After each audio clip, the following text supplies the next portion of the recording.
Coalition forces are closing in on Raqqa as the ceasefire in Syria's southern provinces continues to hold. One of America's Pearson Sharp has the latest and explains how peace talks in Geneva are being held up by negotiators with clear ties to terrorists. While the ceasefire in southern Syria continues to hold, coalition forces are taking the fight to Islamic State terrorists in Raqqa. Syrian army officials say they've already captured nearly 600 square miles, or roughly an area the size of Houston, Texas. Hundreds of farms have been liberated, as well as a village and 400 oil wells which ISIS was using to sell oil to Turkey. ISIS has lost much of its mobility as well, with Syrian forces cutting off the transport connection between Raqqa and the terror group's other bases in Hama. Coalition forces on the ground say the Russian Air Force has been invaluable in holding back ISIS fighters, providing essential air support as the offensive moves forward. But Russian airplanes aren't the only ones in the skies above Raqqa. U.S. volunteer fighters, like Jake Bruce, say American warplanes are hitting the terrorists hard. American support here has done quite a lot, providing air cover, drones, weapons, ammunition. Bruce is joined by other foreign combatants from the UK, fighting alongside Kurdish rebels in Raqqa. Despite the deaths of 2 other American fighters last week, Bruce and his team say the terrorists must be stopped. And to me, it doesn't matter if somebody's, what flag they're waving, what colour their skin is, what God they're professing to follow. If they've chosen to spend their life ruining other people's lives, then they need stopping. The rebels are part of the U.S.-backed Syrian Democratic Forces and are pushing ISIS from key areas along the southern bank of the Euphrates River. The SDF has controversial ties to terrorist groups, yet it's nonetheless fighting against ISIS and has been waging fierce street-to-street battles with the jihadists since last week, when U.S. jets breached the historic walls of Raqqa's old city.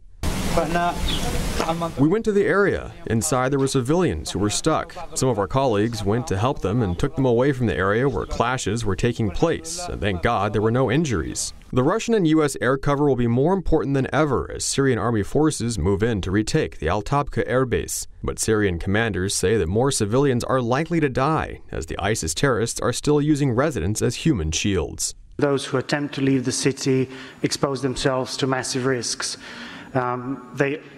They either choose to, they either have to make a choice to remain and risk dying in the fighting, in the fierce fighting, or risking becoming targets as they flee. And while soldiers battle on the ground, diplomats in Geneva are working to find a more peaceful solution. The UN Special Envoy for Syria confirmed the latest ceasefire, brokered by President Trump and President Vladimir Putin, still seems to be holding. The most recent peace talks kicked off Monday and are the 7th between the official Syrian government and opposition leaders. While expectations aren't high, UN Special Envoy Staffan de Mistura says that his team will be doing a lot of homework for the talks. The negotiations are centered around 4 key areas: a credible transitional government, a new constitution, free elections within 18 months, and a united war against terrorism. However, the main Syrian opposition group, the High Negotiations Committee, is skeptical about progress. Too many things are happening, and too many hands are getting into the skies of Syria and the ground of Syria, actually. And saga has been on for about 7 years now. We hope that the regime would, at a certain point, get serious and get involved in the peace talks. But the opposition group has a darker side that isn't being reported on. It was founded in Saudi Arabia and continues to have extensive ties to the government in Riyadh, pushing an aggressive anti-Syrian agenda. And the group's chief negotiator before he resigned last year was Mohammed Aloush. He's now the leader of the Muslim terrorist group Jaish al-Islam, also known as Islam's Army.